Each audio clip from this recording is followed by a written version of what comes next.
जी start हो गई sir. हाँ जी, great sir, welcome again sir. जी thank you Sanjeev ji, thank you. Good morning all of you. बहुत बहुत शुक्रिया संजीव जी का कि इस लायक उन्होंने समझा और लोक व्यवहार के ऊपर, क्योंकि ये काफी पुराना सब्जेक्ट है, कई बार रिपीट भी हो चुका है, लेकिन ये ऐसा सब्जेक्ट है जो हमें जीवन भर काम आना है। और लोक व्यवहार की जरूरत सिर्फ बिजनेस में ही नहीं है, क्योंकि हम समाज में रहते हैं, घरों में रहते हैं, रिश्तों में रहते हैं। तो कहाँ कहाँ पे ये काम आ सकता है और कहाँ कहाँ नहीं आ सकता, कोई ऐसी जगह है ही नहीं जहाँ लोक व्यवहार काम ना आए। तो अगर इसको और हम बेटर करें और छोटी छोटी चीजों का ध्यान रखें, क्योंकि हम बड़ी गलतियों से कभी भी नहीं हारते, हम छोटी छोटी गलतियों से ही हार जाते हैं। आपने देखा होगा दोस्तों कि जब हम देखते हैं कहीं कोई भी आदमी पहाड़ से टकरा के नहीं ठोकर लगी उसको, हमेशा छोटे पत्थर से ही हम टकराते हैं और छोटे से कंकर की वजह से हमारे जो शूज में वो हो जाता है, उसकी वजह से हमें दिक्कत आती है। हम छोटी गलतियों से हार जाते हैं। कहते हैं ना, हाथी के काटने से कोई मरा नहीं आज तक, लेकिन मच्छर के काटने से बहुत लोग मर जाते हैं। तो यहाँ आपके सामने मैंने स्लाइड भी लगा दी है और इसी स्लाइड के माध्यम से आगे चलेंगे।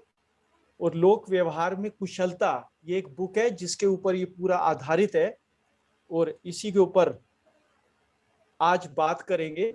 और सफल व्यवसायिक जीवन के लिए भी लोक व्यवहार की जरूरत है, और सुखी पारिवारिक जीवन के लिए भी लोक व्यवहार की जरूरत है, और बेहतर सामाजिक जीवन जीने के लिए भी उपयोगी सिद्ध होगा।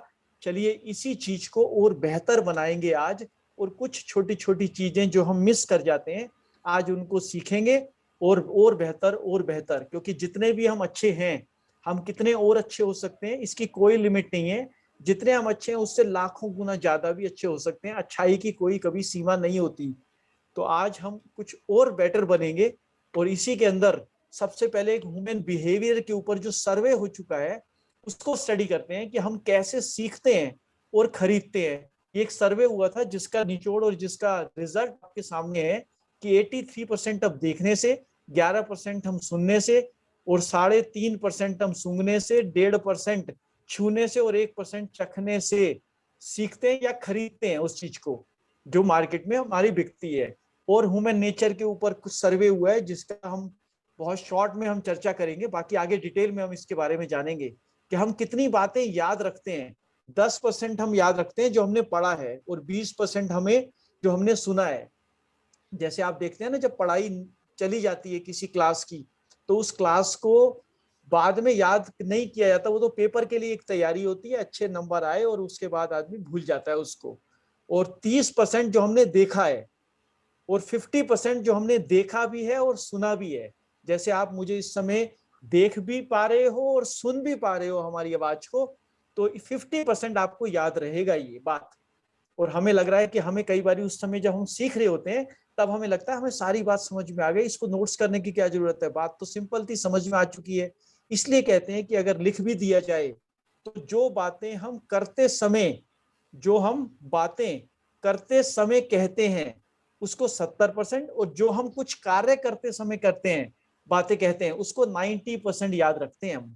जैसे उस समय कुछ काम कर रहे होते हैं, जैसे दो दोस्त मान लो बात कर रहे हैं, और उस समय वो बाइक पे बैठा था, कुछ बाइक रोकते समय कुछ उसने बाला, तो वो याद दिलाता है अपने दोस्त को, देखो उस दिन जब आप बाइक पे जा रहे थे उस जगह पे बात की थी आपने, जब ये बात अच्छी नहीं लगी थी मुझे। तो वो याद दिलाता है उस समय तुम क्या कर रहे थे, क्योंकि वो जैसे ही उसको बात याद आती है ना, कई बार हम किसी को पैसे दे चुके होते हैं, वो कहते हैं यार आपने वो पैसे तो दिए नहीं, तो फिर उसको हम याद दिलाते हैं कि ऐसे में आया था, उस समय आप ये काम कर रहे थे, भाभी जी ऐसे रसोई में थी जब मैंने ऐसे आया था। फिर उसको याद आया था, हाँ हाँ तुम आए थे। तो बात कुछ काम करते समय जो बात करी जाती है, कही जाती है, वो हम 90% तक याद रखते हैं। और ह्यूमन नेचर का एक और सर्वे जो बहुत जरूरी है, सबसे इंपॉर्टेंट यही सर्वे है कि वह निर्देश देने का तरीका, वह केवल बताए, जब बताया जाए ना सिर्फ, तो 3 घंटे बाद 70% और 3 दिन के बाद 10% याद रहता है, जब सिर्फ हम बताते हैं। इसलिए तो कहते हैं कभी भी फोन पे प्लान ना दिखाया जाए, क्योंकि 2-3 दिन बाद वो 10% ही रह जाएगा याद। जब केवल दिखाया जाए, बताया जाए तो 10%, अगर दिखा भी दोगे आप, इसलिए कहते हैं 24 से 48 घंटे में फॉलो अप ले लेना चाहिए, क्योंकि तीसरे दिन पे तो उसको 20% खुद ही याद रहा है बस। अब वो क्या हम उससे बात कर पाएंगे, सब कुछ तो भूल चुका वो। और बताने के साथ साथ जब दिखाया भी जाए जैसे ऑडियो विजुअल दोनों इम्पैक्ट हो, तो फिर 85% 3 घंटे बाद और 3 दिन के बाद 65% तक याद रहता है। इसलिए आप देखते हैं आपकी जो मनपसंद मूवी आपने देखी है ना, वो काफी लंबे समय तक हमें याद भी रहती है ना, और इतने सालों होने के बाद भी आज भी वो अच्छी लगती है। आज भी आपको याद होता है कि मैंने ऐसे शादी के बाद ये वाली मूवी पहली बार देखी थी, इस हॉल में देखी थी और इंटरवल में ये खाया था, यहाँ तक भी आपको याद रह जाता है, क्योंकि साथ साथ मतलब आवाज के साथ दिखाया भी गया था आपको वहां पर। और मनुष्य के मानवीय स्वभाव को यहाँ पे हम 14 चैप्टर के ऊपर चलेंगे, और ये 14 चैप्टर आपको मानवीय व्यवहार के बारे में बताएंगे आज, कि मनुष्य और मानवीय स्वभाव को समझ जाएं अगर हम, क्योंकि हमारी डीलिंग किससे हो रही है, डीलिंग लोगों से हो रही है। अगर हम लोगों की बात समझ गए कि इनके दिमाग में क्या चल रहा है, तो उनसे डील करना और भी आसान हो जाएगा। तो चलिए आगे चलते हैं कि कैसे उनसे हम डील करेंगे इस बारे में। लोग मूलतः अपने बारे में सोचते हैं, ना कि आपके बारे में। अब इसी विचार को दूसरे तरीके से देखते हैं कि कोई भी मनुष्य किसी दूसरे की अपेक्षा 10,000 गुना स्वयं के बारे में सोचता है, और इसका उल्टा भी सच है। यानी कि हर इंसान जो है अपने बारे में सबसे ज्यादा सोचता है। क्यों सोचता है? क्योंकि वो रहता भी तो अपने साथ ही है 24 घंटे। सबसे ज्यादा करीबी इंसान उसके पास कौन रहता है? वो खुद रहता है। कई बार हम स्टेज पे प्रेजेंट कर रहे होते हैं, और स्टेज पे जो जो प्रेजेंटर होता है वो भी पहली बार आया होता है। वो ऐसे डर रहा होता है जैसे भाई लोग उसको देखेंगे कि उसने क्या पहना है, कैसे वो बोल रहा है। और लोग अपने बारे में सोच रहे होते हैं। जब सामने हमारे जो रो होती है, सबसे पहली रो, वो भी प्रेजेंटर से डर रही होती है, क्योंकि हर आदमी अपने बारे में सोच रहा है, और कितना, हमसे भी 10,000 गुना ज्यादा वो सोच रहा है। कई बार हम शादी के लिए बहुत अच्छी तैयारी करते हैं, बहुत अच्छे सूट सिलवाते हैं और पहन के जाते हैं, तो हम सोच रहे होते हैं कि हम कैसे लग रहे हैं, और सामने वाला ये सोच रहा है कि मैंने जो सूट लिया है इसमें मैं कैसा लग रहा हूँ। तो हर आदमी अपने बारे में सोच रहा है। इसका मतलब वो अपने बारे में सोच रहा है। अगर मेरे बारे लिए ये बात सच है, तो दूसरों के लिए भी सच है, उल्टा भी सच है, इसका सीधा भी सच है। तो लोगों से जब डील करनी हो, और अगर हमें ये पता चल गया आज, वो अपने बारे में ज्यादा समझते हैं, ज्यादा जानना चाहते हैं, तो अतः आगे चलते हैं। अगर आप ये स्वीकार कर लें कि लोग मौलिक रूप से दूसरों की अपेक्षा स्वयं में अधिक लीन रहते हैं, तो हकीकत में वह आपके लिए जीवन की अमूल्य पूंजी साबित होगी। क्यों अमूल्य पूंजी साबित होगी? अब सीक्रेट पता चल गया कि वो सोचता क्या है। जब हम उससे मिलने जाएंगे, वो किस बारे में सोचता है? अपने बारे में सोचता है सबसे ज्यादा वो। तो हमारी प्रेजेंटेशन में, हमारी बातों में अगर उसके फायदे या उसके लिए कुछ होगा, तो वो बात को समझेगा, क्योंकि वो सिर्फ यही देख रहा है इसमें मेरे लिए क्या है, तभी उसको बात एक्सेप्ट होती है। और दूसरा पॉइंट है, लोगों के साथ कुशलता से कैसे बात करें। अब पहुंच तो गए, और ये भी पता चल गया कि ये मतलब अपने बारे में सोचते हैं। जब आप लोगों से बात कर रहे हो, तो उनके लिए सबसे दिलचस्प आकर्षक विषय को चुने और बात करें। लोगों से बात करने के लिए विश्व में सबसे दिलचस्प विषय क्या है? जो हमने पिछली स्लाइड में जाना कि वो स्वयं है। सबसे दिलचस्प वो है कि उसके बारे में बात की जाए, तो हम अपने आप ही उसको अच्छे लगने लग जाएंगे। अगर हमारे शब्दकोश में, अगर हमारी डिक्शनरी में, अगर हमारी बातों में मैं, मुझे, मेरा, मेरा, अपना, ये 4 शब्दों का उच्चारण ज्यादा करते हैं अगर हम अपनी बातों में, तो समझ लो, ये जान लो आज कि हम लोगों को पसंद नहीं आ रहे होते, चाहे वो मुंह पे हमें ना बताए। लेकिन जितना हम मैं करते हैं, उसको बिल्कुल पसंद नहीं आ रही होती ये बात, क्योंकि 10,000 गुना तो वो अपने बारे में जानना चाहता है, अपने बारे में सोचता है। हमसे भी ज्यादा वो नहीं जानना चाहता हमारी उपलब्धियों के बारे में। वो ये जानना चाहता है कि मेरे लिए क्या है, मैं इसका फायदा कैसे उठा सकता हूं। इन चारों शब्दों को जो ऊपर लिखे हैं, मैं, मुझे, मेरा, मेरा, अपना, इनको तो काटा लगा दो, और बहुत मतलब बहुत ही मजबूरी हो तब आप इसको, जैसे टेस्टिमोनियल होता है, कई बार हम 30 सेकंड का, 1 मिनट का टेस्टिमोनियल देते हैं स्टेज पे, बस उस समय मेरा नाम पवन कटारिया है और ऐसे के बिजनेस से मैं आया हूँ, आज उपलब्धि ये है। इसके बाद तो बस सामने वाले के बारे में ही बात करना रह जाती है।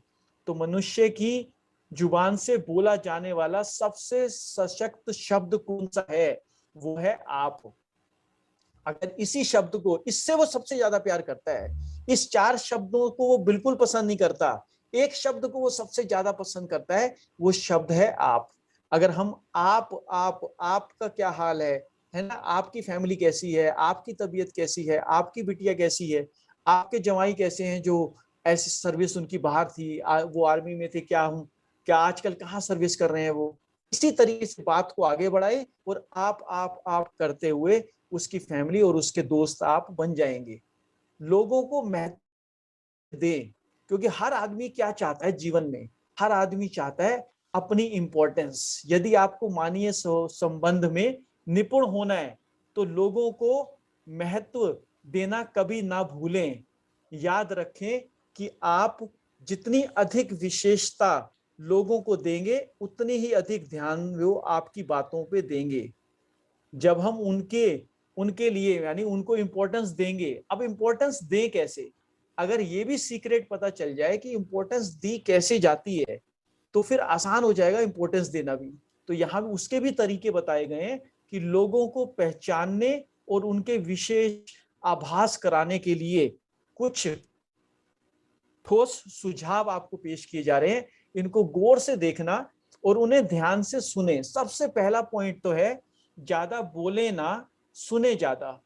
इसीलिए ही तो भगवान ने हमें दो कान दिए हैं और एक मुंह दिया है। अगर हमें बोलने का काम ज्यादा दिया होता तो मुंह भी तो दो लगा सकते थे, एक ही क्यों लगाया? क्योंकि वो चाहते हैं कि आप दूसरों की सुनो ज्यादा, बोलो कम। कई बार बोलना जो है ना बड़ा नुकसानदेह हो जाता है।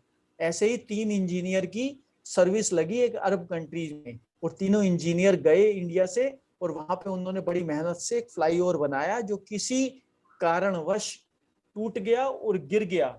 और जब वो फ्लाईओवर गिरा तो उन्हीं 3 इंजीनियर को बुलाया और सजा दी वहां पर, सजाए मौत की। अब सजाए मौत के लिए उन्होंने अरेंजमेंट किया कि एक लकड़ी के फट्टे पे उनकी उसको गर्दन के साथ लगा दिया, और ऊपर से एक आरी आती थी, और आरी चलते हुए आती थी और गर्दन को काट के उसको जाना था। इस तरीके से उन्होंने वहां की मतलब अदालत ने ये अरेंजमेंट किया उसकी सजाए मौत के लिए। तो पहले ही जब आरी चलती हुई आ रही थी वो सोच रहा था आज तो मेरे गया गया गया गया, और जैसे उसकी गर्दन तक पहुंची वो आरी, एकदम आरी रुक गई। तो सब लोगों ने बोला कि यार ये ऊपर वाला ने आपको बचा लिया, और ऊपर वाला कह रहे हैं कि आप मतलब आपको बख्श दिया जाए, यानी चाहता ही नहीं ऊपर वाला कि आपको मौत के घाट उतारा जाए। फिर दूसरे इंजीनियर की बारी आई। दूसरे इंजीनियर के लिए भी वहीं उसको फट्टे पे रखा, और ऊपर से आरी चलती हुई आई, और आरी चलते चलते जब उसकी गर्दन तक पहुंची तो फिर वहां पे वो रुक गई आरी, और वो भी बच गया। और सब लोगों ने बोला जी आप भी बच गए, और यानी आपको भी नहीं चाहता ऊपर वाला कि आपको भी मौत मिले। तो फिर तीसरा इंजीनियर की बारी आई, और तीसरा इंजीनियर तो फिर उससे भी ज्यादा स्मार्ट था। अब उसकी इंजीनियरिंग जो है वो उछल रही थी, और उसने बताया जी क्या आप ऊपर वाले की बात को मेहरबानी कर रहे हो, मैं एक बात बता दूं आपको कि आपकी जो आरी की मशीन है इसमें एक पेच है जो ढीला है, और जब वो नीचे तक आरी आती है तो वो पेच जो है वो ढीला होते हुए थे गरारी तक पहुंच जाता है, और उसके बाद ये आरी वहां पे रुक जाती है। तो मैं इंजीनियर हूं, मुझे ये बात पता है। तो उसने क्या था, सुनने का काम था। अगर वो चुप रह जाता, कई बार चुप रहने से भी किसी का नुकसान चुप रहने से ज्यादा मतलब नहीं हुआ कभी भी, ज्यादा बोलने से ही हमेशा नुकसान होता है। इसलिए कहा जाता है कि लोगों को सुने। और उसके बाद उस इंजीनियर का क्या हुआ होगा, क्योंकि पेच तो कस दिया वहां पर, लेकिन वो इंजीनियर तो गया ना अपनी समझदारी की वजह से। अगर वो बोलने की जगह सुनता सिर्फ तो वो भी बच सकता था। उनकी प्रशंसा और अभिनंदन करें। अब जिसको इंपॉर्टेंस दिखाना जा रहे हैं, हम चाह रहे हैं अपने प्रोस्पेक्ट को, अपनी फैमिली में, है ना, इंपॉर्टेंस दिखाएं, इसको दें, इसको विशेष बनाएं जो उसको पसंद है। तो फिर उसके क्या करें, उसकी प्रशंसा करें, अभिनंदन करें, और जेन्युइन प्रशंसा करें, नाटक वाली ना करें। ज्यादा से ज्यादा बार उनके नामों का उच्चारण करें। जैसे नाम कौन सा, वो भी पहला नाम सुनना लोगों को सबसे ज्यादा पसंद है। जैसे अगर कोई बोले जी ये कटारिया साहब है, और कोई बोले जी पवन, तो पवन ज्यादा पसंद आएगा किसी को भी। तो ये भी एक सीक्रेट है कि फर्स्ट नेम जो होता है लोगों को ज्यादा पसंद आता है। उनको सवालों के जवाब देने से पहले थोड़ा सा विराम दें। कई बार सामने वाला सवाल करता है, कुछ ऑब्जेक्शन करता है, और उसका ऑब्जेक्शन पूरा भी नहीं होता, उसकी आधी बात समझ के ही हम एकदम उसकी तरफ टूट के पड़ते हैं कि हाँ समझ गए, वो कहना कुछ और चाह रहा होता है, मान लो उसने अभी बोला ही सही कि मैंने भी इस प्रोडक्ट्स को किया था, मुझे लगा था ये प्रोडक्ट्स थोड़े से महंगे, फिर आगे उसको पूरी बात नहीं करने दे रहे हम, एकदम हमें पता चल जाता है हमारे तो मुद्दे की बात आ गई, क्योंकि हमारे पास तो ट्रेनिंग इतनी ज्यादा है, ट्रेनिंग कितनी ज्यादा है, पिछले 1 साल से अगले 5 साल तक जो ट्रेनिंग लेनी थी वो भी हम ले चुके हैं। तो हमारे पास नॉलेज बहुत है, लेकिन उस नॉलेज को विराम करके रखें, रोकें अपने आप को, सुने ज्यादा, और उसका जवाब देने से पहले 2-3 सेकेंड का पॉज भी लें। इससे क्या लगता है सामने वाले को कि मेरी बात ये सुन के बता रहे हैं। और एकदम जब हम कह देते हैं नहीं नहीं नहीं आप ये क्या कह रहे हो, है ना, मैं बताता हूं आपको, आप गलत कह रहे हो, इस समय ये आपको गलतफहमी है जी, ऐसा नहीं है, तो फिर वो समझ जाता है कि इसने मेरी बात भी नहीं सुनी यार, और अपने ये तो पहले ही तैयार बैठा था तरकश लेके, और एकदम मेरे पे टूट पड़ा।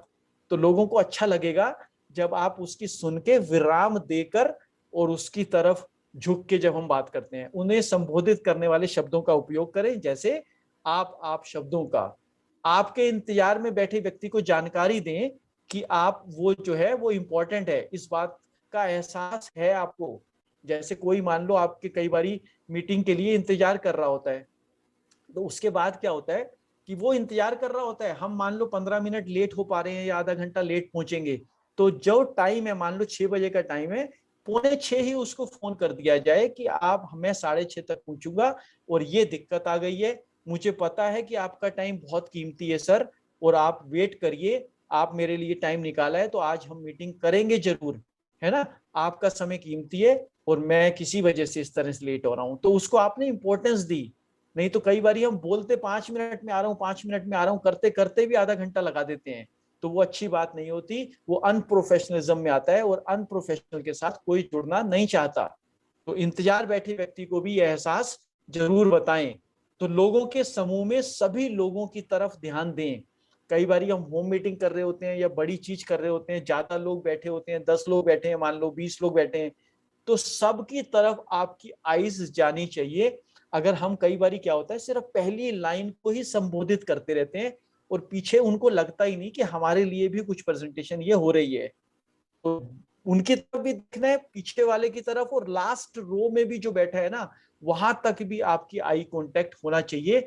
तब उसको लगता है कि हाँ मुझसे भी बात हो रही है, तभी तो जवाब देगा, नहीं तो उसको लगता है कि मैं अकेला ही बैठा हूं, पता नहीं बातें तो कहीं और ही कर रहे हैं। तो आगे, सहमति व्यक्त करने की कला, एक मत होने की कला के भी नियम हैं, कुछ 6 सुझाव हैं इसके ऊपर। यानी सहमति यानी कि दूसरे के साथ एग्री करना उसकी बात को, तो लोगों के साथ एक मत होना भी एक कला है। और जब भी ये लगे आपको सामने वाला सही है, तो उसको सहमत हो, स्पष्ट बताएं उसको कि हाँ मैं समझ गया आपकी बात, आप बिल्कुल ठीक कह रहे हो, यहाँ पे ये काम हो रहा है, इस रूल को कहेंगे हम 3F रूल। जैसे 3F रूल में हम हमेशा कहते हैं ना कि फील फेल्ट फाउंड। जब भी वो सामने वाला ऑब्जेक्शन करता है, वो कहता है जी प्रोडक्ट्स महंगे हैं, हम कहते हैं बिल्कुल ठीक कह रहे हो, वो कहते हैं जी कंपनी के बारे में मैं ऐसा सोचता हूँ पहले अभी, आप फिर कहते हो आप बिल्कुल ठीक कह रहे हो, वो कह रहे हैं यार इसी कंपनी से आया है और मैं कह रहा हूँ ये कंपनी को मैं ऐसे समझता हूँ और इसके लिए मेरी छवि ऐसी है ना, यानी वो अब शब्दों का भी इस्तेमाल कर रहा है और आप कह रहे हो, तो उसको भी बड़ा झटका लगता है, वो सोच रहा होता है ये बहस करेगा अभी कि नहीं नहीं आपने कैसे कर दिया, ये कंपनी ऐसी है जी, है ना, प्रोडक्ट्स महंगे आपने कैसे कह दिया। तो हम बहस ना करें, सबसे पहले तो हम ये बताएं कि आप उसकी बात से एग्री करते हो, फिर उसको बोलते हो कि आप, हाँ मुझे भी ऐसा लगता था, लेकिन मैंने जब जाना ऐसे आधे घंटे की मीटिंग में, तो मुझे लगा कि मैं ठीक नहीं था, मेरा सोचना गलत था। जैसे 2008 में हमने देखा वेस्टिज को, लेकिन हमने ज्वाइन किया 16 में, लेकिन 8 से 16 तक हम संन्यास पे रहे, क्योंकि कुछ गलत फहमियां हो गई थी, जिसमें हमें लगा था ये कंपनी ऐसी है, इसमें पैसा नहीं बना सकते, इसमें इनकम बहुत छोटे से शुरू होती है, बहुत संघर्ष होता है, तब जाके पैसा आता है। लेकिन जब दोबारा बैठे हम सतपाल अधाना जी के साथ, तब मुझे पता चला कि हमने तो गलत समझा था, 8 साल तक हमने चूक गए, हमें समय वेस्ट कर दिया। तब ये बात पता चली, यानी कि स्पष्ट बताएं उसको कि आप उससे सहमत हैं, और यदि आवश्यक ना हो तो लोगों को यह ना बताएं कि आप उनसे असहमत हैं, ये ना बताएं उनको, अगर जरूरी नहीं है। अगर बहुत ही ज्यादा जरूरी है, बिल्कुल उसके बिना गुजारा नहीं हो सकता, तब आप उसको बता दें बेशक कि मैं असहमत, मैं आपकी बात से असहमत हूं, यानी कि ये मेरा विचार है, ये आपका मत है, ये मेरा मत है। लेकिन अगर जरूरी ना हो, अगर काम चल सकता हो उससे बताए बिना, तो ना बताएं। क्यों ना बताएं ये भी मैं आपको बताऊंगा कि जब आप गलत हैं तो अपनी गलती भी मान लें। कई बारी गलती हमारी भी होती है, और कई बारी थोड़ी हमारी होती है, ज्यादा उसकी होती है, तो भी अपनी गलती पहले मान लें, कोई दिक्कत नहीं है, क्योंकि आप उसको जीतने आए हैं। कई बारी जब बहस ज्यादा होती है, और बहस में कभी भी ना दोनों तो जीतेंगे नहीं, एक हारेगा। और जब हमारा प्रोस्पेक्ट हार जाता है तो और आप जीत जाते हैं, तो फिर क्या होता है, वो हार जाता है। अब वो हारा हुआ इंसान ज्वाइन नहीं करता, हमारे साथ काम नहीं करना चाहता वो, है ना, क्योंकि उस ग्लानि को वो नहीं फेस कर सकता, और जिसने उसको हराया उसके साथ काम कैसे करेगा। लेकिन अगर आप उसको जिता देते और उसको फिर आप बिजनेस पार्टनर बना लेते, और आगे उसको नॉलेज होती और वो समझ जाता कि मुझे उस समय जताया, मतलब जानबूझ के जिताया गया था, पता तो चल जाएगा उसको, क्योंकि इस बिजनेस में वो आ चुका है, उसको सारी चीजें सब कुछ पता चल जाएगा कि इन्होंने उस दिन बहस नहीं करी और मुझे जिता दिया, देखो ये उस समय सही थे, बात तो पता चल जाएगी उसको फिर भी। तो फिर अपनी गलती को जल्दी पहले मान लिया जाए और बहस से दूर रहें, यानी कि आर्गुमेंट से हमेशा दूर रहना चाहिए। और कई बार ना हमारे साथ कुछ मिल जाते हैं ऐसे लोग जो लड़ाकू स्वभाव के होते हैं, तो लड़ाकू लोगों के साथ सही ढंग से पेश आए, क्योंकि वो बहाना ढूंढ रहे हैं कि आप आर्गुमेंट में जाओ, बहस करो, और वो भी अपने तीखे स्वरों से आपके ऊपर चिल्लाएं, और अपनी मीटिंग को, वो आपकी और हमारी मीटिंग को खराब कर दें। उनका पर्पस ही यही है। लेकिन लड़ाकू को जब आप मौका ही नहीं दोगे, और आप उनको कह दोगे हाँ जी आप बिल्कुल ठीक कह रहे हो, चलो मैं आपसे अभी बात करता हूँ, सर की बात पहले सुन लेते हैं, उसको भी होल्ड करते जाते हो, उसको कहते हो अभी आप अपने पॉइंट रख लो, बाद में हम आपसे बात करते हैं, आपके साथ में अलग से बैठूंगा, बस इन्हें विदा कर दूं, फिर मैं आपके साथ बैठता हूं। तो उसको इज्जत देते देते आपने मौका ही नहीं दिया उसको लड़ने का। तो लड़ाकू आदमी को तो लड़ने की मौका चाहिए था, हमने दिया नहीं, तो वो क्या करता है फिर गुस्से को अपने, और वो लड़ाकू स्वभाव को भी उसको थूक की तरह निगलना पड़ता है, और वो निराश होता है कि यार मुझे तो मौका ही नहीं दिया इन्होंने, नहीं तो मैं इनकी मीटिंग खराब कर सकता था। तो एक मत होने की जो कला के कारण क्या है, उसके क्यों हमें एक मत होना चाहिए, क्योंकि लोग उन्हें ही पसंद करते हैं जो उनके साथ सहमत हों, और लोग उन्हें पसंद नहीं करते जो उनके लिए भिन्न मत रखते हैं। आपको भी तो देखो वो पसंद आता है जो आपकी पसंद का होता है। कई बार हमारी जो जिनसे दोस्ती सबसे ज्यादा होती है, आप देखना उन दो दोस्तों की पसंद, खाना पीना, घूमना फिरना, पिक्चर देखने की, जो जैसी मतलब स्टाइल की फिल्में देखते हैं वो सेम होगी, तभी तो उनकी दोस्ती सबसे लंबी चल रही है। दो दो इसलिए तो, है ना, फ्रेंड्स में ऐसे बहुत कॉमन मिलता है। और उन्हें लोग पसंद नहीं करते जब एकदम कोई कह देता है नहीं नहीं आप यहाँ पे गलत हो, है ना, तो उसको लोग पसंद नहीं करते जो उनकी राय को मानना नहीं चाहते। लोग अपनी राय की आलोचना कभी भी पसंद नहीं करते, या तो उनसे पूछो ही मत, है ना, कि आपकी राय क्या है। अब राय किसी से पूछिए तो उसको ये बताओ हाँ मैं इसके ऊपर विचार करूंगा, आपका सुझाव बहुत अच्छा है, इतना कहना भी बहुत हो जाता है, यानी आपने इज्जत रखी उसकी राय की। तो आगे चलते हैं दोस्तों। लोगों को सुनने की भी, लिसनिंग कहते हैं ना, हमें हमेशा लिसनिंग मोड में रहना चाहिए, ज्यादा नहीं, जो जिसके बारे में हमने 3 इंजीनियर की कहानी भी सुनाई आपको कि ज्यादा बोलने से कितना नुकसान हो सकता है। तो लोगों को सुनने की कला क्या है, एक अच्छा श्रोता होना महज एक संयोग नहीं है, नीचे एक अच्छा श्रोता होने के 5 नियम भी दिए हैं। क्योंकि हम क्या होता है, श्रोता मतलब सुनने वाला, हम सुनने वाला बन के जा रहे हैं किसी के पास, किसी के साथ मीटिंग करने, है ना, वक्ता की तरफ देखें, जैसे जहां पे हम बैठे हुए हैं, चाहे हम प्रेजेंटेशन हम करने आए हैं, लेकिन जब वो बोल रहा है तो वक्ता वो है और हम श्रोता हैं, क्योंकि जब उसकी बारी है बोलने की तो वो वक्ता बन गया, और हमारी बारी है सुनने की तो हमारा काम है सुनना।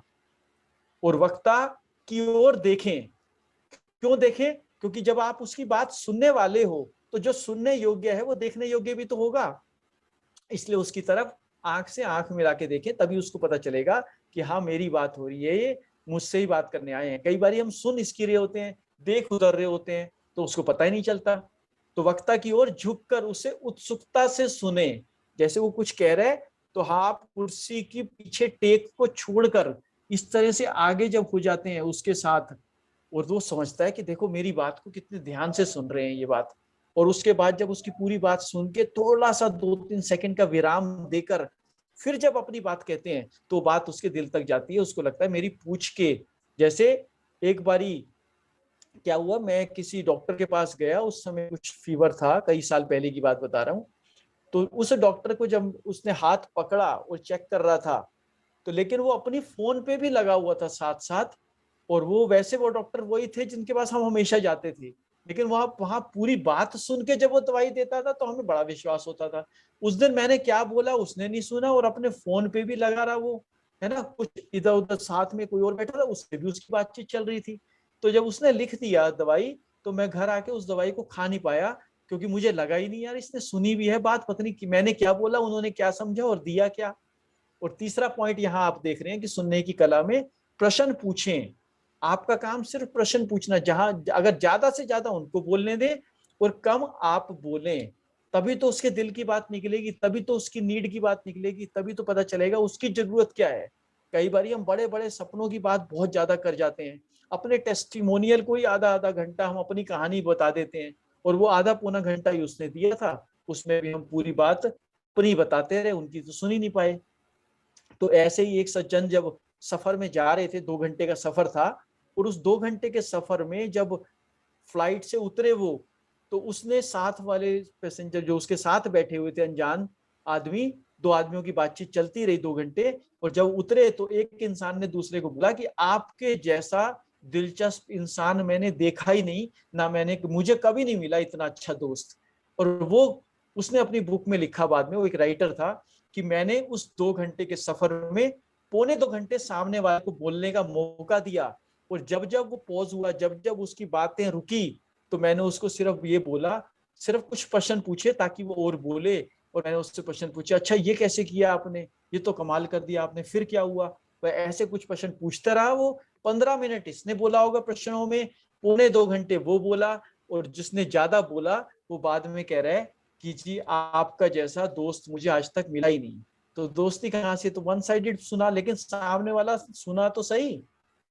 लोग चाहते हैं हमें कोई सुनने वाला हो, क्योंकि घरों में भी लोग पेरेंट्स की कई बार बच्चे की नहीं सुनते, और यहाँ उसको सुनने वाला मिल गया, इसलिए आप स्पेशल हो गए उसके लिए।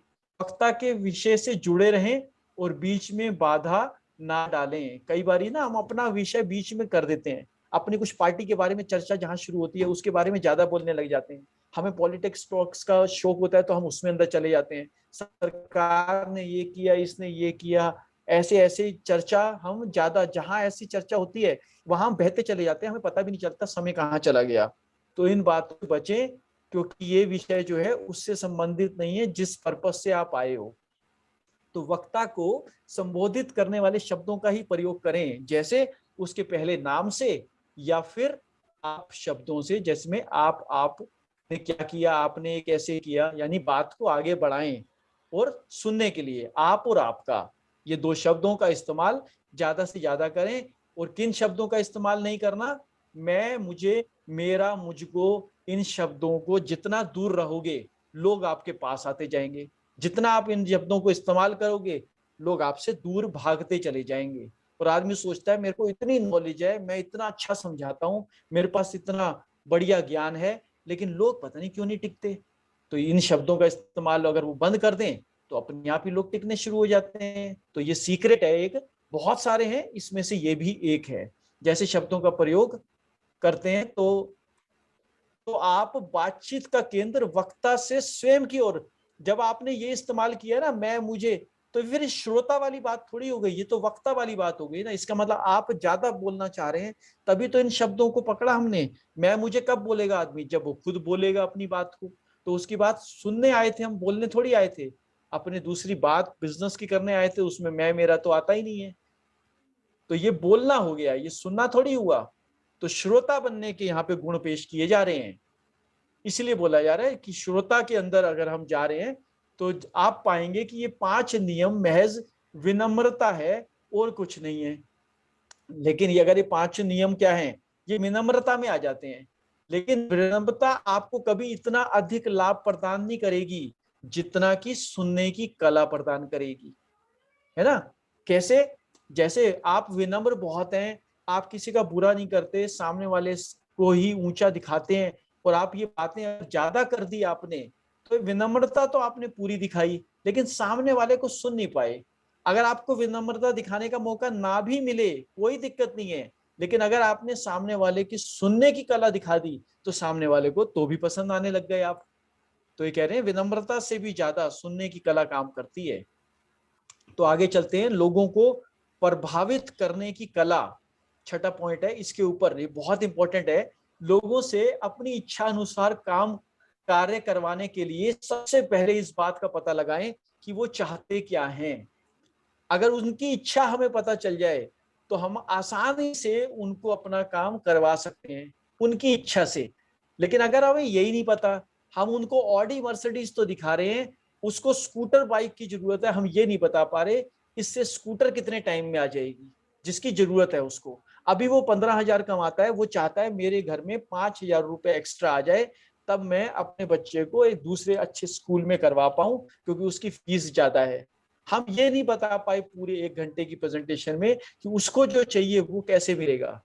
तो ये पता लगाएं पहले वो चाहते क्या हैं, फिर अपने पूरी चीज को जब उसकी रुचि के साथ मिला देते हैं तो फिर हम और हमारी चीज और हमारा बिजनेस और हमारी बातें ये सब कुछ उनको पसंद आने लगती है।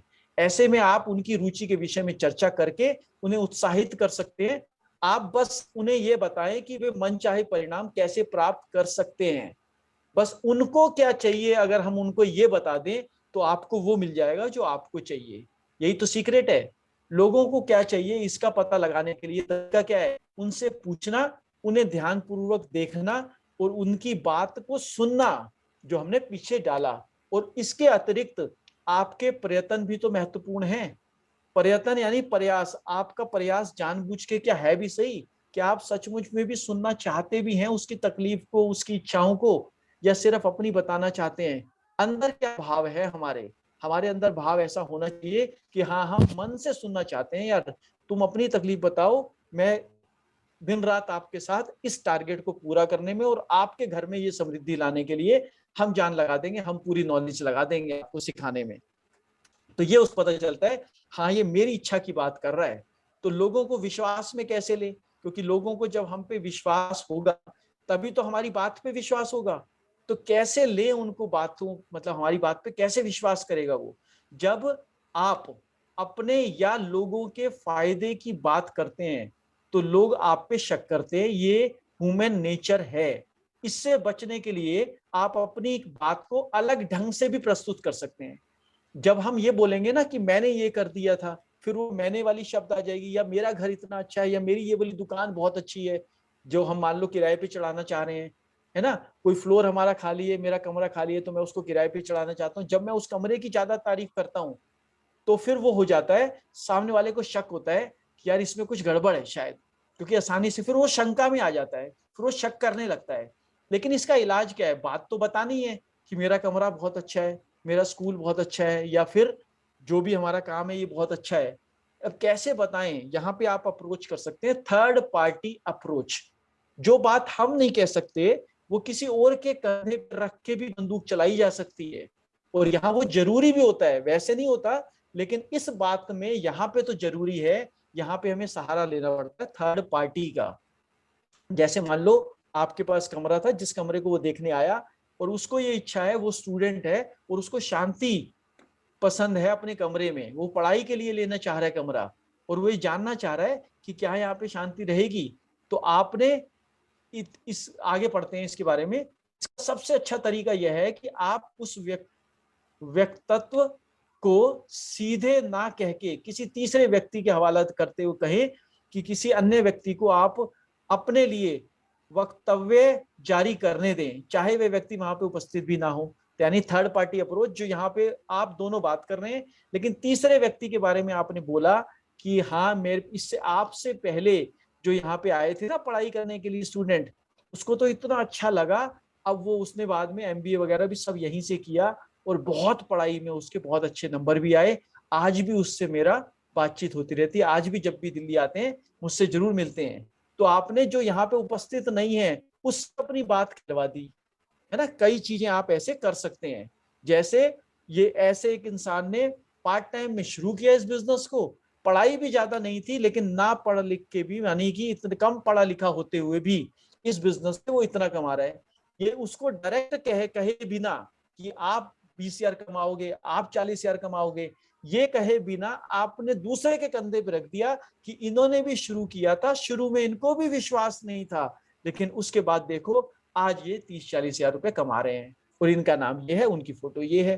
तो आपने थर्ड पार्टी अप्रोच से उसको कितनी आसानी से बता दिया। और 8वां पॉइंट है इस पूरे 14 सिलेबस में सबसे इंपॉर्टेंट पॉइंट, लोगों से हाँ कैसे कहलवाएं।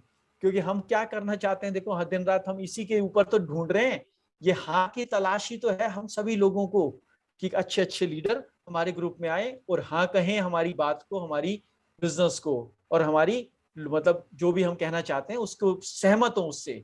तो लोगों से हाँ कहलवाना सिर्फ भाग्य, कल्पना और उनके भावों पर निर्भर नहीं करता। ये निम्न 4 तरीकों से किया जा सकता है। अगर इसको भी तरीका पता चल जाए कि हाँ कैसे कहलवानी है तो आसान हो जाएगा। तो उन्हें हाँ कहने का कारण दें, है ना। तो उनको कई बारी पॉजिटिव लीडिंग क्वेश्चन करने हैं जिनका जवाब हाँ ही हो सकता है। जैसे हम पूछ सकते हैं ना उससे अल्टरनेटिव क्वेश्चंस जब देते हैं कि पार्ट टाइम में करोगे, फुल टाइम में करोगे, हाँ वाले प्रश्नों को कारण दें उनको। जैसे आपने उनसे जब बात करी, उन्हें सुन भी लिया, तो आपको पता चल गया कि हाँ ये बच्चों के लिए ये करना चाहता है, तो आपने फिर बच्चों के ऊपर केंद्रित करके अपनी बात बताई कि ऐसा करने से जब ऐसे आएगा तो आपके बच्चे के लिए जो आपने सोचा देखो कैसे पूरा हो जाएगा।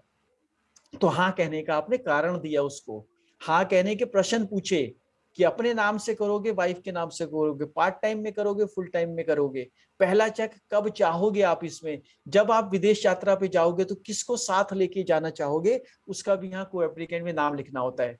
तो हाँ वाले तो सवाल है ये, पार्ट टाइम में फुल टाइम में कैसे भी करे तो करेगा तो सही, फॉर्म तो एक ही है दोनों के लिए।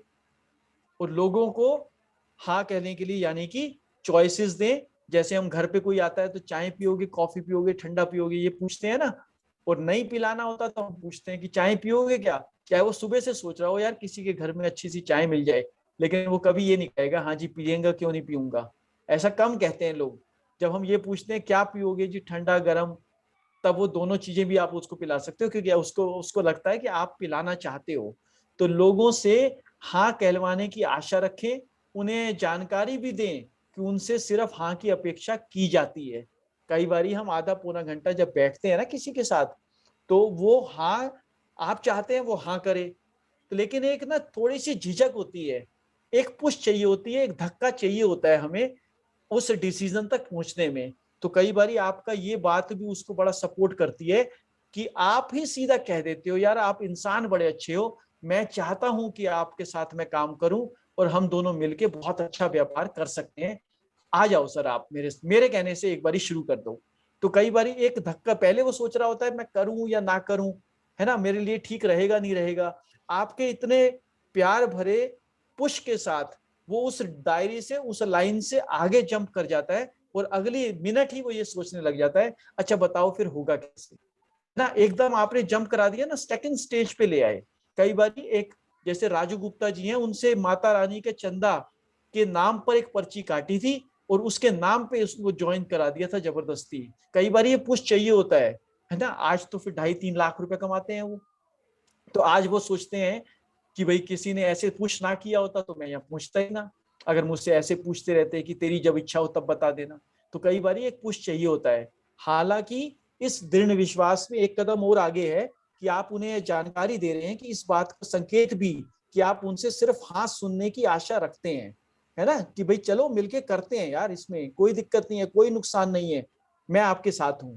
अगर सभी लोग प्रारंभ में तटस्थ स्थिति में होंगे, परंतु थोड़े से प्रयास के बाद उन्हें अपेक्षित दिशा में अग्रसर किया जा सकता है। कई लोग तो बिल्कुल भी संदेह नहीं करते और ना ही डगमगाते हैं। जब एक बार आप उन्हें स्पष्ट रूप से बता देते हैं कि उन्हें ये आशा की जाती है, यानी सामने वाले को बता दिया हमने कि मैं चाहता हूं कि आप मेरे साथ करें सर, और आपने जंप करा दिया उसको उस स्टेज से। यह एक उच्च कोटि का मनोविज्ञान है और शुरू के लिए कुछ प्रयासों के बाद आपके लिए इसका प्रयोग करना आसान हो जाएगा। ये सारा खेल है प्रैक्टिस प्रैक्टिस प्रैक्टिस का। जब आप जानबूझ के लोगों से दोस्ती करेंगे, जानबूझ के उनकी केयर करेंगे और जानबूझकर उनको इस पुश को देंगे कि हाँ यार करते हैं, है ना, इतनी बढ़िया चीज मिली आपको, हमें भी अच्छे लोगों की तलाश है, तो आप इतने अच्छे इंसान हो, आपको भी अच्छे लोगों की तलाश होगी, तो क्यों ना ये मिलके ये दूरियां मिटाएं और इसके ऊपर एक बड़ा व्यापार करें। लोगों के भाव निश्चित करना आगे 9th पॉइंट है। इसको जानते हैं कि ये कैसे हमारे बिजनेस को, हमारे काम को और रिलेशन को कैसे और बेहतर कर सकता है। अगर आप प्रयास करें तो 10 में से 9 लोग आपको फौरन पसंद करेंगे। अगर ये सीक्रेट आप 9th वाला समझ गए ना, तो वो कह रहे हैं कि 10 में से अगर 9 लोग आपको पसंद करने लग जाएं तो कैसा रहेगा, है ना। चाहे वो बिजनेस अभी हो सकता है ना करे ज्वाइन, कोई दिक्कत नहीं है, लेकिन अगर आप पसंद आ गए तो आज नहीं तो कल, नहीं तो 6 महीने, साल बाद, 2 साल बाद, 5 साल बाद वो यहीं आएगा, कहीं जाने वाला नहीं है, क्योंकि आप उसको पसंद आ चुके हो, है ना। जैसे विशाल शर्मा जी ने कब ज्वाइन किया, 8 में काम शुरू किया जाकर, फिर 7-8 साल बाद, है ना। क्यों इतनी देर लग गई, लेकिन उनको वैसे पता था कि लोकेश जी का नेचर ये है, लोकेश जी के साथ बातचीत हो रही थी लगातार, है ना, तो लोग पसंद थे तो हम आ गए। हमने भी 8 में देखा था, 16 में आए, लोग हमें पता था कैसे हैं, तो हमें लोगों से दिक्कत नहीं थी, इसलिए हम वापस भी आ गए, है ना, कुछ देखने के बाद। और उसके बाद लगा नहीं कमा सकते, और बाद में लगा यार यहीं से कमा सकते हैं। तो लोगों को, सतपाल सर आए 8 में, लेकिन काम नहीं शुरू किया ना, फिर 13 में जाके काम शुरू किया। क्यों? क्योंकि ये तो पता था कि लोग कैसे हैं, तो पहले ये चीज हो चुकी थी, यानी 10 में से 9 लोग पसंद आ चुके थे। वो आज करें या ना करें, लेकिन फ्यूचर में आपके बिजनेस को बहुत तेज बढ़ाने वाले हैं। पहले पहल जब आप नजरें मिलाएं, अब ये सीक्रेट क्या है, कैसे 10 में से 9 लोग पसंद करेंगे हमें। जब आप किसी के घर जाएं, बातचीत की शुरुआत करने जा रहे हो, या फिर बिना घर के भी, आजकल घर जाना एक दूसरे के साथ कम है, तो इससे पहले कि आप कुछ बोलें और अपना मौन तोड़ें, क्योंकि वहां पे एक कोल्ड वॉर की सिचुएशन होती है। जब हम गेस्ट के पास जाते हैं, अपने डेमो बैग लेके जाते हैं, वो सोचता है ये कुछ दिखाने आया है, बाद में कुछ बेच के जाएगा, और मैं भी पूरा डीठ हूं, मैं तो मानूंगा नहीं। ऐसी एक कोल्ड वॉर चल रही होती है अंदर अंदर। एक ताश के महल की पूरा महल बना होता है, लेकिन ताश का है वो, लेकिन उसको आप धराशाही कर सकते हो, उसको मतलब नस्ते नाबूद कर सकते हो। किस चीज से? सिर्फ इस चीज से कि आप वहां पर जाते ही मुस्कुराहट बिखेर दें। और ये एक ऐसा वाण है जिससे उसकी नेगेटिविटी भी, और वहां पे माहौल भी, और आपको भी एक मनोबल मिलता है, क्योंकि थोड़ी सी घबराहट तो हम में भी होती है ना, जब हम किसी जगह पे जाते हैं, नई जगह पे, तो हम खुद भी कंफर्टेबल हो जाते हैं, हम खुद भी उस माहौल में एडजस्ट हो जाते हैं जल्दी, और अपनी बात को बताना शुरू कर सकते हैं। आपके बोलने का लहजा और चेहरे के भाव भी आवश्यक है। ये ना हो कि नाटक वाली स्माइल, जैसे एयर होस्टेस की स्माइल होती है, वो डमी होती है, नकली होती है, तो तभी वो सिर्फ उस प्रोफेशन का हिस्सा है। लोगों को पता होता है कि ये कोई हमारे लिए बहुत ज्यादा ना हमें जानते हैं ये, लेकिन जब आपका दोस्त, आपके घर वाले आपको ऐसा स्माइल देते हैं, तब आप समझ जाते हैं ये है जेन्युइन स्माइल। आपकी सारी थकान मिट जाती है उससे। जब आप घर पे आते हो और छोटे से बच्चा कोई उठाते हैं ना, जब किसी के घर में छोटे बच्चे होते हैं, उनके साथ खेलते हैं, तो उसकी मुस्कुराहट से तो सारे दिन की थकान कैसे मिटा देते हैं वो है जेन्युइन, क्योंकि वे आपकी आंतरिक विचारों को दर्शाते हैं। मुस्कुराते समय बनावटी मुस्कुराहट से बचें, और जहां तक संभव हो दिल खोलकर मुस्कुराएं। यह तरीका अत्यधिक कारगर साबित होता है। ये टेस्टेड फार्मूला है, ये आज तक फेल नहीं हुआ, इसको लोगों ने पसंद किया है हमेशा। आपके लिए भी काम करेगा, क्यों नहीं करेगा। आप इसको आजमाएं और इसके ऊपर काम करें। तो लोगों की प्रशंसा करें, 10वां पॉइंट है कि प्रशंसा करें, तो फिर करें कैसे, ये भी तो एक कला है। मनुष्य केवल रोटी के लिए जीवित नहीं रहता, उसे शरीर के साथ साथ आत्मा के लिए भी खाना चाहिए, और आत्मा का खाना है एप्रिसिएशन। आप दिल से कब खुश होते हो? जब आपकी तारीफ होती है ना। जहां तारीफ होती है आप जान लगा देते हो, है ना। लोग प्यार में जान दे देते हैं, आपको पता है ना। और पूरी बिरादरी से, फैमिली से, सबसे टकरा जाता है आदमी, क्यों? क्योंकि उससे प्यार करता है। और उसमें लेकिन होता क्या है, प्यार में इतने घंटे क्या कैसे बिता देते हैं लोग आपस में। प्रशंसा करना ही तो सबसे मेन सीक्रेट है। एक दूसरे की इतनी प्रशंसा होती है कि फिर आमने सामने कुछ भी दिखता नहीं है। किसी व्यक्ति या किसी वस्तु को ढूंढे और फिर दिल खोलकर उसकी प्रशंसा करें, है ना। तो यहाँ पर अपने आप को भी जिंदा दिल बनाने के लिए और अपनी चीजों से भी वो सारी दुविधा और धुंध हटाने के लिए, क्योंकि हम जा रहे हैं एक काम पे, एक मिशन पे, एक बहुत बड़ी संपन्नता को देने के लिए और अपने लिए पैदा करने के लिए। तो उससे पहले दिल खोल के, अगर नहीं मिलता कोई कारण, वैसे दिल ढूंढ लें, दिमाग में ऐसे ही झूठी चीज को पकड़ लें। जैसे कई हम विजुलाइज जो करते हैं वो इसी का ही तो रूप है।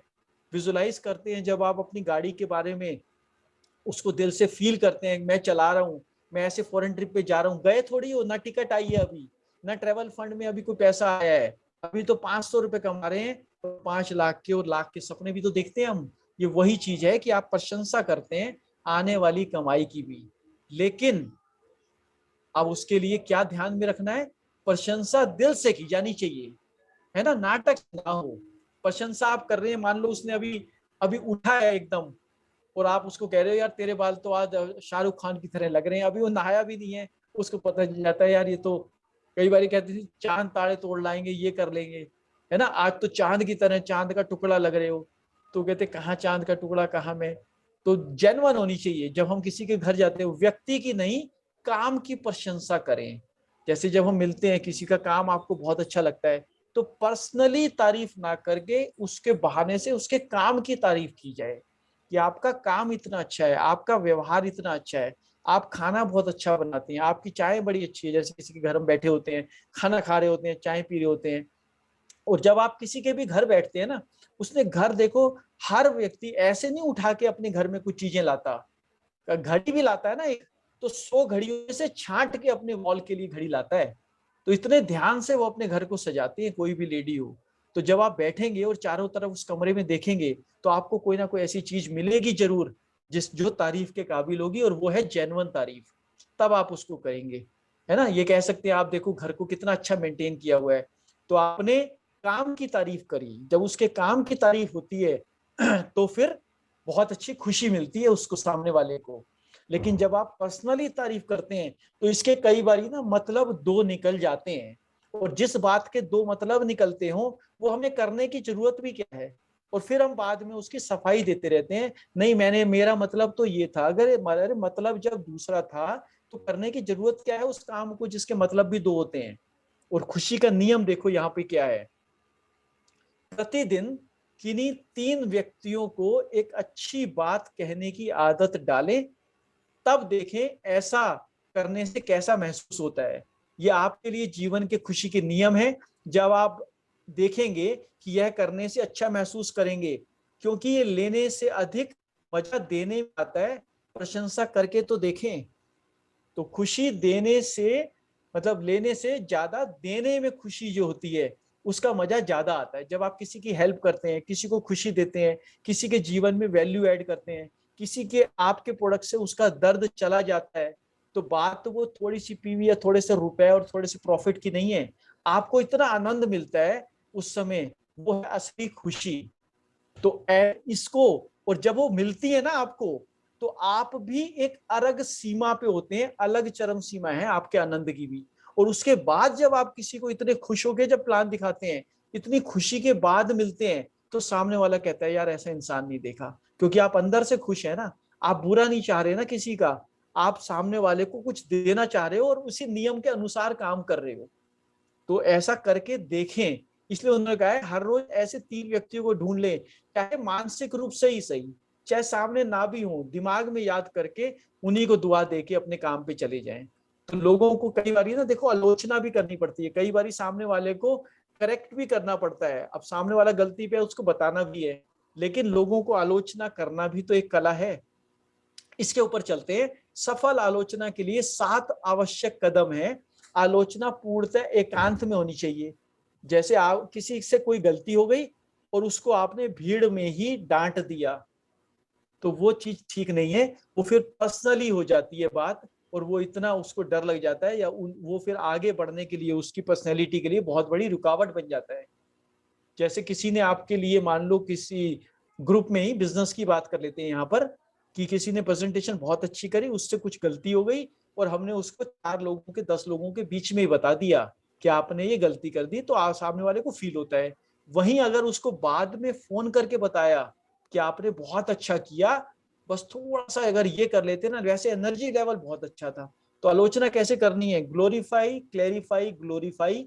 पहले तारीफ करनी है, एक सैंडविच फार्मूले के हिसाब से उसको देना है, फिर उसको कभी भी बुरा नहीं लगता। आलोचना की प्रस्तावना एक नम्रता पूर्वक शब्द या बधाई से करें, यानी कि वही तारीफ पहले करें, फिर आलोचना यानी करेक्शन करें, फिर उसके बाद उसकी फिर तारीफ करें, तब वो दिल में जाएगी उसके। क्योंकि तारीफ सुनना और इज्जत सुनना और महत्व, अपने आप को इंपॉर्टेंस देना, उसको अच्छा लग रहा है, इसी के बीच में ही आलोचना रखकर आप उसको पेश कर दें।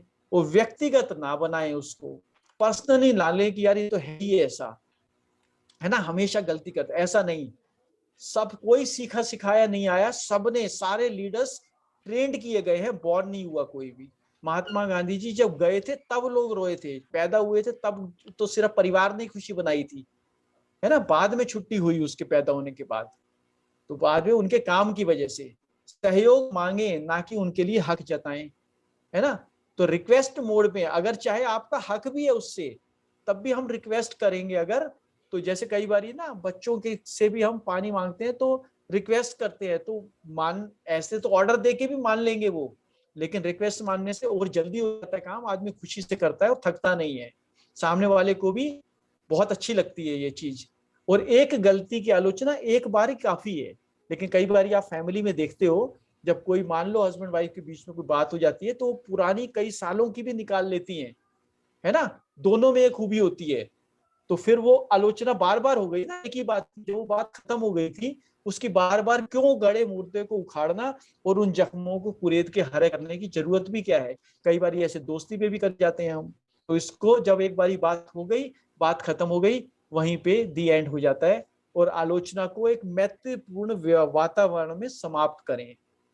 जब आपने उसको अपने कमरे में ला, अकेले में बुला लिया, आपने बता दिया, है ना, कि आपका ये करेक्शन है, इसको ठीक करेंगे यार और आगे बढ़ेंगे। और उसके बाद फिर प्लानिंग करते हैं, आप बैठते हैं दोबारा, फिर चाय पीते हैं। यानी लास्ट एंड करना है ना, वो आलोचना से एंड नहीं करना उस बात का, आलोचना से नहीं, मैत्रीपूर्ण यानी कि फ्रेंडली एटमॉस्फेयर के साथ आपकी बातचीत खत्म होनी चाहिए। लोगों को धन्यवाद कैसे करें? धन्यवाद भी तो जरूरी है। आप यदि किसी के प्रति कृतज्ञ हैं तो सिर्फ उसकी अनुभूति ही काफी नहीं है, बल्कि आपको ये कृतज्ञता और प्रशंसा उन लोगों के प्रकट करनी चाहिए जो उनके योग्य हैं। कई बारी हमें बात बहुत अच्छी लगी, है ना, हम उनको थैंक यू करना चाहते हैं, लेकिन हम करते नहीं, हम सोचते हैं अंडरस्टूड है ना, ये तो अच्छा किया है, ये तो हमने भाई ताली बजा दी, बात हो गई थी। लेकिन जब मौका मिले तो बता दो उसको, और जितना जल्दी इसको बता देंगे, मान प्रेजेंटेशन करी आज और इतनी अच्छी करी, आपको भी पता चला यार इसने, इसके अंदर बहुत सुधार हुआ, आज इसने कमाल कर दिया, और आप उससे 3 महीने बाद कह रहे हैं कि उस महीने जब तूने प्रेजेंटेशन करी बहुत अच्छी करी थी, अब उसकी वैल्यू कम हो गई है बहुत, उसी समय बता दो उसको, हाथ की हाथ।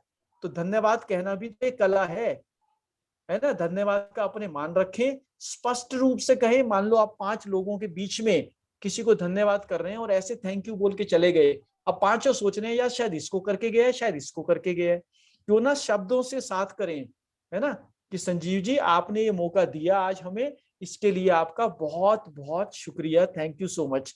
तो नाम लेके जब होता है तो सामने वाले को पता चलता है ना कि हाँ मुझे कह रहे हैं भाई।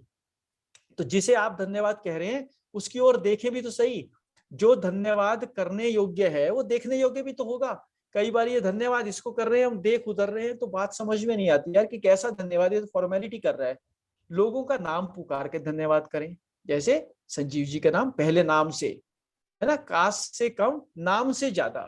धन्यवाद करने के काम में मेहनत करें, यानी जानबूझ के धन्यवाद करें, ढूंढे धन्यवाद को। जैसे हम पिछले लॉकडाउन से, जब से लॉकडाउन शुरू हुआ 1 साल से, हम डेली सुबह 6 बजे अपने अफर्मेशंस की एक सेशन करते हैं, जिसमें उठते ही सबसे पहला काम हम करते हैं 10 नए थैंक यू नए लिखते हैं। आज के 10 नए थैंक यू भगवान के नाम पे, क्या चीजें हैं आज 10 नई जिसके लिए हम थैंक यू कर सकते हैं। और पिछले 1 साल से जब उसकी प्रैक्टिस कर रहे हैं जो लोग लगातार लगे हुए हैं, इसका मतलब आज तक 4000 थैंक यू तो ढूंढ चुके हैं ना। तो शिकायत क्योंकि हम नो कंप्लेंट लाइफ की तरफ चल रहे हैं, या तो हम कंप्लेंट करेंगे या हम थैंक यू करेंगे। तो हमने चुना है थैंक यू मूड में रहना। और जितना, इसीलिए लास्ट में 5वां शब्द लिखा है कि धन्यवाद करने के काम में मेहनत करें, जानबूझ के ढूंढें धन्यवाद को, है ना। कोई आपके लिए दरवाजा भी खोलता है, गार्ड, उसको भी थैंक यू कर सकते हैं। बैंक कैशियर आपको पैसे देता है, उसको थैंक यू कर सकते हैं। चाय वाले से आप चाय पीते हैं, उसको थैंक यू कर सकते हैं। कोई होम डिलीवरी वाला आता है, thank you thank you thank you thank you. और ये जादू का काम है हमारे जीवन में। तो लोगों पर अमिट छाप छोड़ने की कला क्या है? आप कौन हैं, कैसे एक इंप्रेशन छोड़ सकते हैं हम बहुत बढ़िया वाला। आप कौन हैं, आप क्या काम करते हैं, अथवा आप कहाँ काम करते हैं, इन बातों को लेकर गर्व का अनुभव करें। कई बार जैसे मान लो कोई एडवाइजर है पॉलिसी का, और उससे कोई पूछे क्या करते हो जी, मैं छोटा सा काम करता हूँ, LIC एडवाइजर हूँ मैं, है ना। हम भी छोटा सा काम करते हैं, एक जी मैं रेडी लगाता हूँ कहीं, है ना। मेरे को एक ऑटो है जी, छोटा सा ऑटो डाल रखा है मैंने। तो जब अपने काम को ही हम हीन भावना की नजर से देखते हैं, तो वो बिजनेस कभी हमें बड़ी ऊंचाइयां नहीं दे सकता। तो अपनी पढ़ाई को भी, अपनी चीज को भी, अपने व्यवसाय को भी, अपने काम को भी बहुत इंपॉर्टेंस देने की जरूरत है, ताकि मतलब इतना बुरा काम नहीं कर रहे हैं हम।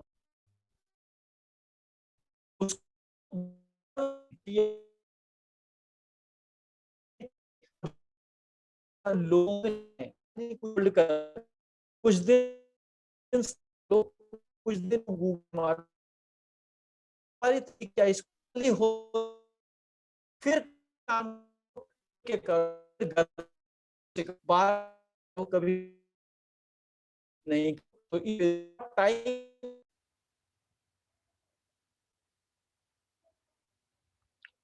पवन जी, आई थिंक आवाज नहीं आ रही है, आपकी स्क्रीन भी नहीं नजर आ रही है।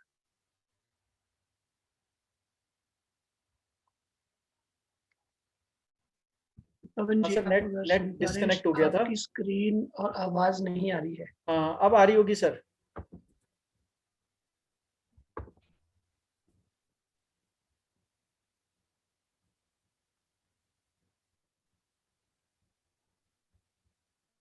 अब आ रही है सर।